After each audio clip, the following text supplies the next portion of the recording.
This is Kessben 93.3 FM, a new wave of excellence in radio.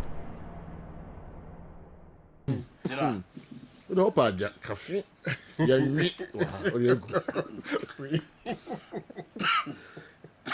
And you. May start with the big game for the weekend in the Premier League. Because of time factor, I have to start with the Chelsea versus Arsenal. Okay. At the Stamford Bridge. We are London derby. Yes. On the bridge. Inform Chelsea. As against Arsenal. Inform Chelsea. Yakoba is so. Chelsea. Says in so Bia. Bia bit me. Number retire Arsenal every elite race name. Okay. Yanko, you. You know, we can easy win for Chelsea. Yeah.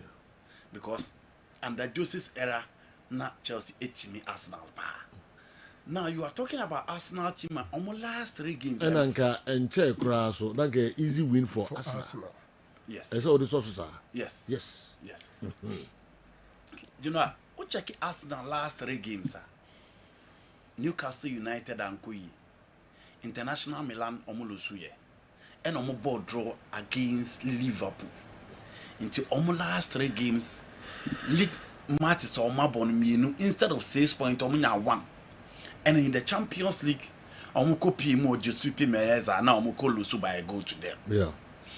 So what Arsenal in the big games this season in the Premier League? Said you, almost your Tottenham Hotspur. Omone Manchester City ball draw. And Omone Liverpool a ball draw. Into 3 big games this season in the Premier League, Arsenal and lose. So for Chelsea, omo form ye pa. Na no omo nkrofo no omo Bible mu no kobo e no twetwe e no omo di gu o matene. Even no Bible. No FC. No afo. But nanya Chelsea. Na minti dini we ase da. Omo Bible. Omo Armenia. Minti Noah. Omo Armenia. Chelsea for Noah say na mo come from Armenia, a Christian country. Yes. Club Noah FC. Conference League ni boy. And I do not. You see a GBBA bi. Yeah. You see a GBBA bi. Yes. Yes. And I do not. Chelsea ede enwotwe egu o matene. Yeah. But on the other hand, so we Chelsea so a big game this season in Koyi Infama Chelsea. Omulusu to Manchester City. Omulusu to Liverpool. But the last big game omo boy no a draw against Manchester United at the Old Trafford. Yeah. And so almost no out of the 9 points, almost 1 point per. There were 3 big games on my ball, and our for Arsenal. Out of the 9, Arsenal were 4 points. It says Arsenal was low in big games as compared to Chelsea. Now this season, Adeba Chelsea actually I will be able to me attracted to Omone say Sebastian Ford Bridge dia again. So many Obona Unobia or top club, you find it very difficult to beat them. Areas are near who saw me a problem. No, gradually those players are picking up into regimes Saba and regimes after what 10 years are the first game of the boy and Obaka so about Chelsea the Bia Martis no Bobby. Malo Gastel is still there, Kukiera is still there, and Levico will end for fun and problem who almost central defense and on say you. Omunya Juma baby because they will be playing against Kai Havertz. Inti enye hu emfa ma obo. And Bukayo Saka after the injury no onye Saka na yinim no. Martinelli is on and off. Inti Arsenal anymore no. Arsenal fans na has raised concern about omo nsema omo kan say coach ni nkofa striker wan kwa nkofa no. Eno na ha omo games omo bono omo ntimi nche because so omo share defense we experience omo bre inti hwede Fabian share Danny Ben edi omo. Share the likes of Benjamin Pavard and Stefan De Vrij did omo in the game against Inter Milan game no. And look at Virgil van Dijk Konate. Arsenal attack in a break. So much share experience backline. Chelsea the entesa, but Chelsea the so defense at least with Kai Havertz and Modier. Any Martinelli Modier said you any who are beat me and no Modier body. The good news for Arsenal they said Odegaard is back. And the moment that Odegaard Bebano, let's say the level of creativity in the final third for Arsenal no Abasoro. Partey best secure the position. Declan Rice is not likely to feature this particular game because of fitness issues. And Jorginho is likely to join him in midfield. Now, Oche midfield. Partey Jorginho. Yes, now Odegaard are best supporting. Do you know? Obi ebo Moise Caicedo abaso. Yeah. Say form way there, form a water. And Chelsea for the say almost saying I can't for. General, he only need consistency and only idea or the ma Chelsea this time. And again, coach Nasa catch Obia say the man prefer Romeo Lavia and say Romeo Lavia epic Caicedo in midfielder. The physical side of the game, no, Omanya Obia Caicedo press spaces na or Sanje Bona or Sawa Latvia or also what Caicedo DNB. Esa what technical skills can game no into ball ni kwa comfortable. Into the two guys who battle the Arsenal midfield out. Na kwa Kopama ho and then Odegaard. The two playmakers no the obetimi agina yi no ono the best driving the team no so obetimi awe ne diama. Now Maduoke is not reliable. But so Chelsea wingers ni na on any player what right side homo maka na pre the left side of attack. Into whichever way almost starting, but say you on your productive. Arsenal difference and also weapon. Into Julian Timbers, Ben White, and then Gabriel Saliba. Almost so Arsenal weapon they back game with a backline. As against the Chelsea attack. Pedro Neto will obviously start from the left. Kopama and then Maduke from the right. No one Nicola just on who lead the line. The good thing for the Chelsea attack is always flexible. Inti obiaje ball ultime body ope obia timetwe. But in this particular game, meaning pass Mikel Arteta will make sure say Caicedo ejina Odegaard ho a then the next person to stop Kopama will be Abrante friend Thomas Partey. Partey no be yete twa adwuma ma ne say onye. But this one, so person stop Chelsea team now. Say Joe, a player also stop play no e Kopama. And the two defensive midfielders for both sides no e beba be nya adwuma ye. One team yani wo dwuma die na be ma space kito obi aka ho no. Obi anim de Kopama team ye. The pass now o de ma ya bra. Bruno Gomes mo refi o mu kakra bi no. He pass o de tum e ma Pedro Neto. E ma Pedro Neto di ball no. E ma Nicola Jackson ko boche. Inti se o pese o match Kopama 90 minutes na obe make sure to obe match no. Ono so no big games ni no aya August kakra ontime mo. But Odegaard so to be picking a form na Sergio obetimi ahead me friend Chelsea. At the Stamford Bridge, Sergio make a double chance for Chelsea. Okay. Draw or win for team friend Chelsea. Chelsea, yeah. Manchester United they bought against Leicester City. Na obia hu de omo na omo chia wo de EFL de United de omo. Leicester for I can say enya omo materials ni bebre and omo de board that particular game. Sergio United for form because almost after everything hag games omo bo nyina no enema ekoye de momo. And now omo che PAOK. For 1 year na Manchester United every game in Europe. But against PAOK they won their first game in the last 1 year. Enti ade ba ko coach we Ruth Van Nistelrooy be different kakra ne say was sticking to Casemiro and then Manuel Ugarte as 6 and 8, 2 double setting midfielders. And the Ababe run the team and no provided that pivot at the attack and aside preventive opponents ball no obetimi red defense line into Ama United at least many more inconsistencies were there. Untimi trust but at least this time finding a way eche. Enti the rise of Vestergaard, Ricardo Pereira, Fowles, Christiansen, the backline of Leicester, Wilfred Ndidi, and then Harry Winks. Obianim Harry Winks. I don't see one player also more money can see because born on boning now only player Genoa anyone home. Fatau Ishaku, Mavididi, Buanate, and Jimmy Vardy. Jimmy Vardy is still strong into United backline and Shini, but you know a game I'm what did you say Man United ever shot that particular game. Aston Villa against Liverpool. That's another big game. Big game. Yeah. You know, big game 8 o'clock. And Ebaso Anfield. Aston Villa so ball Mumodin ye pa. Champions League no anko ye anfa momo. But Sergio, the best team in the Premier League now Liverpool. The Liverpool pepper so no mo bobo na obo te say the Aston Villa ebo na. Unko defend na obebiem na no omabo. Nti the likes of one player also watch out here Matthew Cash.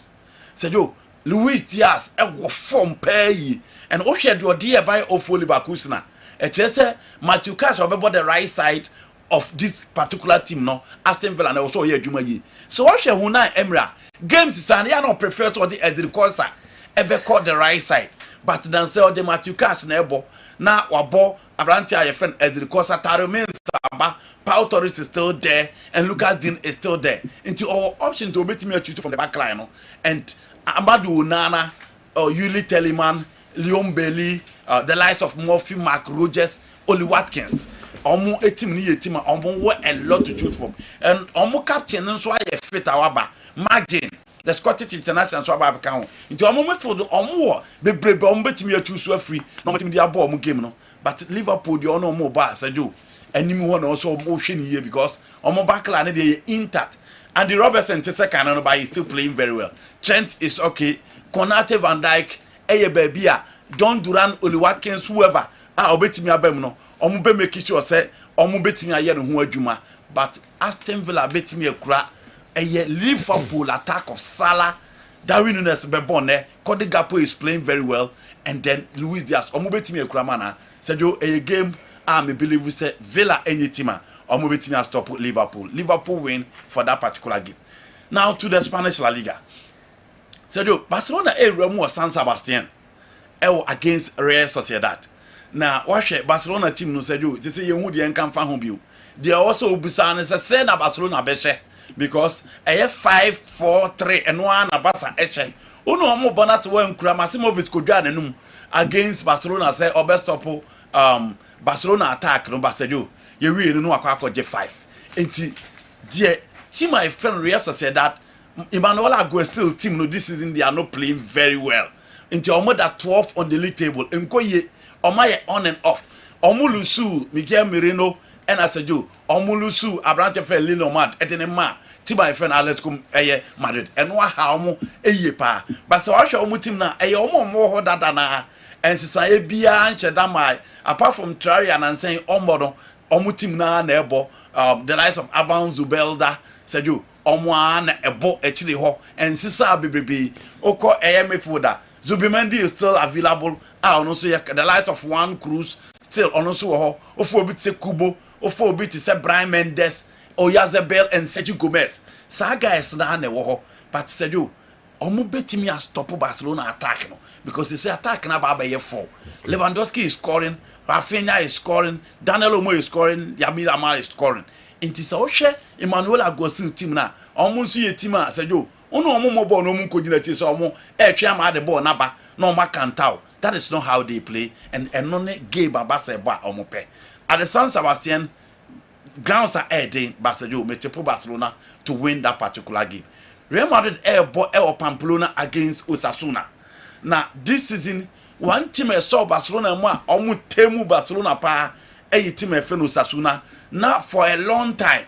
Now omo ntimi Barca or Pamplona to say there Caneno no omo ye no but this time one player efe Brian Zaragoza on the left side of attack no ho the friend on number 11 no no now obi a wa Madrid the team ni na say bia against Barcelona against AC Milan games mienu omulusu ye nyina asejo baabi omulusu free no eye omo right side of omo defense no baabi Lucas Vazquez ebo na ho na omulusu free team na omo ne na akobo efe no Osasuna no baabi omo so ho oden pa eye sa left side of eye attack ho and against Barcelona ekwan omo di kunde fast no na na asenketwa eti Lucas Vazquez edi games na chi sejo se ne opeso performing na ultimate make sure say Madrid benya results wa onsusu nko nanim because Brian Zaragoza oye threat Budime oho Ruben Pena is still there but Sergio the back line of Osasuna no Mbappe performance na bafem but Rodrigo will be back to give them that option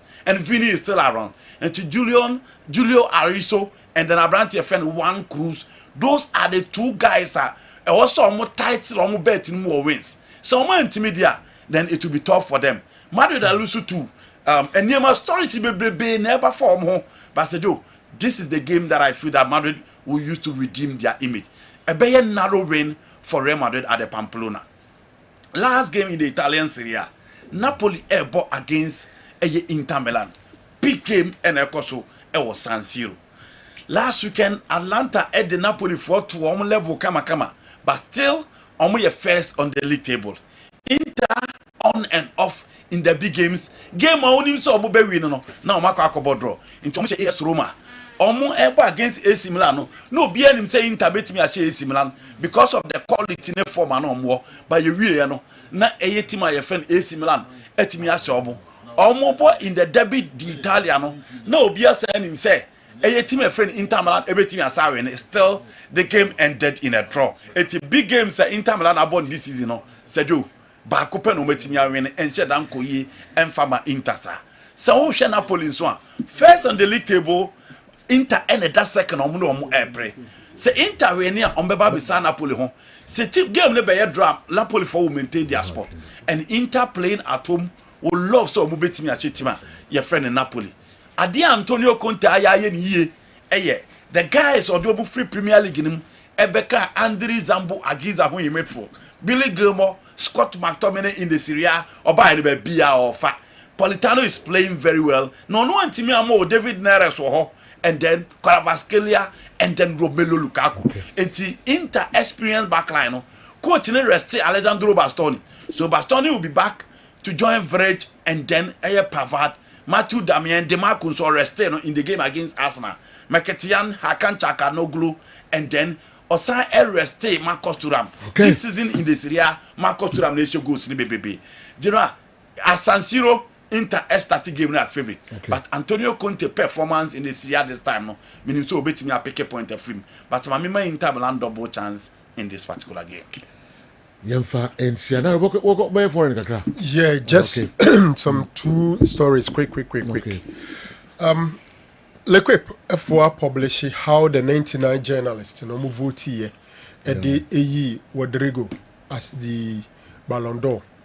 Mekai say aye award no beto abonten no na ewiase nyina ka say French magazine for no omawiem na ekonomo fa so awia vini no omofo say the Ballon d'Or na nima twitwi from, and I sat here and said say for me until say e benya evidence I kire say omo koto aba no omoto ma vini and organizers no edane mu no yanyintum say ya bato to no manto amfa ma vini junior na mechechere mu biem se sania enei omo eye oma awards no oma cherem se eye season no, so it's no more the calendar year, so whatever game that is going on as far as this season eye concerned no enka ho bi na 100 journalists no mo but this time 99 of them voted.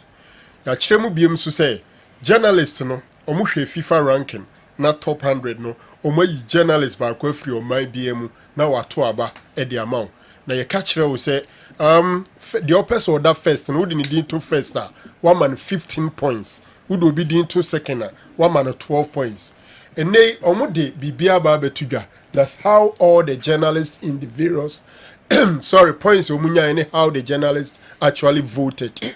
Madrin me say journalist to be a nay say L'Equipe for GD e de ba say wotu ni say na ususu say wan to ni sa eno madane na me GD say nay the technology ma journalists be akwan so ka kire wi ase nyina say this is not how I voted until certain is done yanyin tum say enye L'Equipe for ena wi Vini Junior na emu microphone na anto abama. You know one amazing thing that na make can say sorry ese so mo hwe kon mo fa so say yi Ballon d'Or ni yi because uhwe say na ejama journalists na say journalists are not angels and some of them may even be ignorant about some of the things. How on earth say obekwa akoto aba yi best players in the world the year under review na first 10 Vini Junior ni ba akokrem 3 countries journalists Namibia the otoma omono from first to 10 Vini Junior me Ofa El Salvador from first to 10 Unim Ofa Finlander from first to 10 Vini wasn't one of them. I don't think that these guys voted based on the career given criteria what it means is say empo sankrof omo the Vini kra eto second kra na nka the 3 alone are giving him 36 points. So clearly some people didn't vote for him. Now me makase Vini those who didn't vote for them for him the good number of them are oman voting for him not because of one home day or park and so, but because of the Niema Hodwa, oh yeah.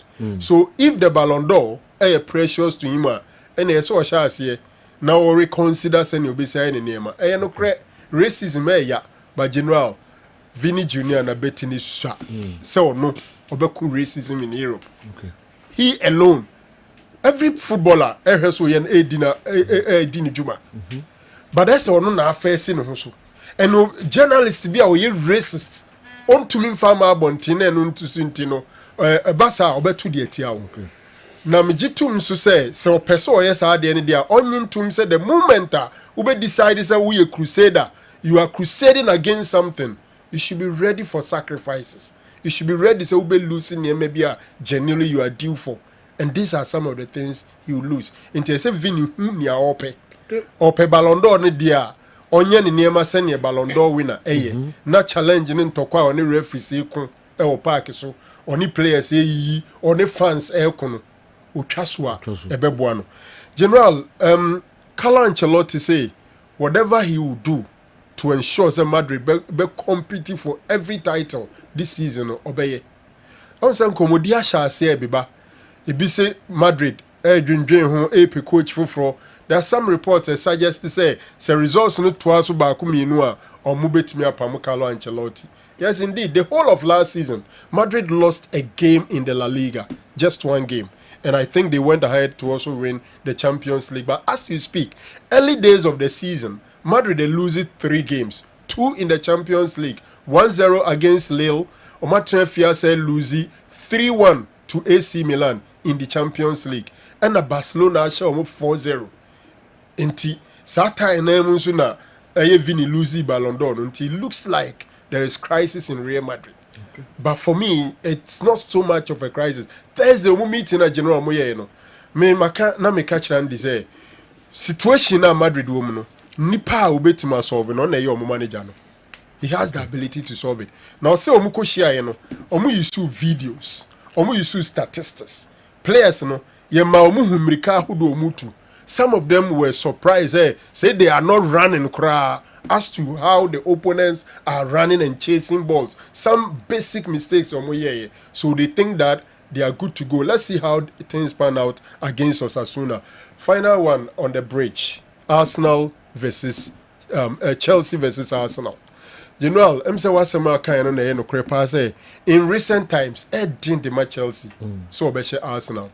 I was trying to check, and the last 6 games in the Premier League, Chelsea to share Arsenal. Yeah. Last 6. It almost 4-2. No much 4. The last Chelsea victory dates back in 2001. That 2-0. What it means is that London derby and saying na Arsenal are monopolizing.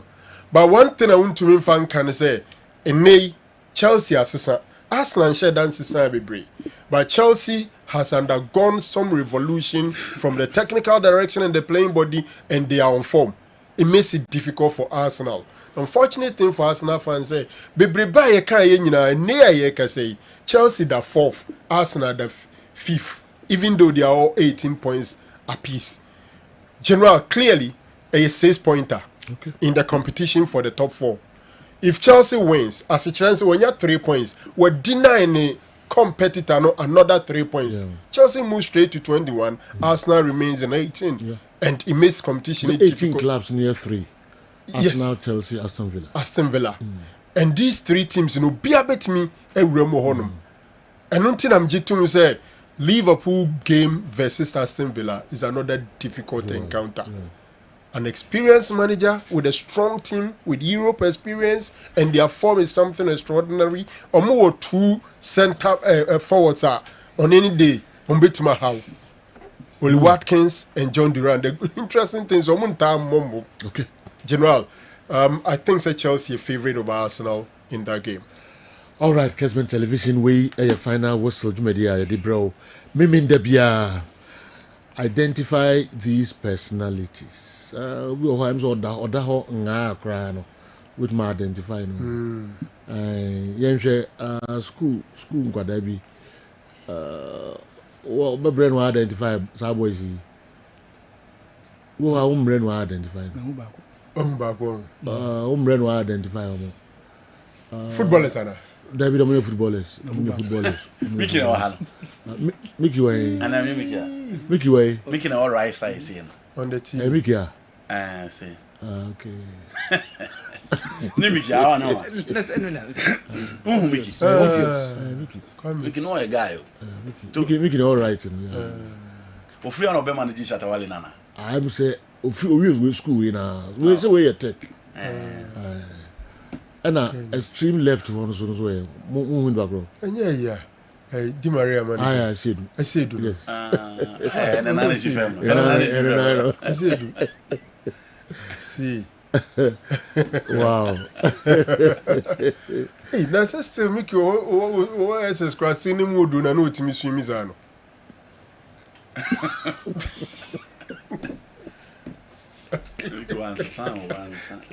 Proper fraction is saying that.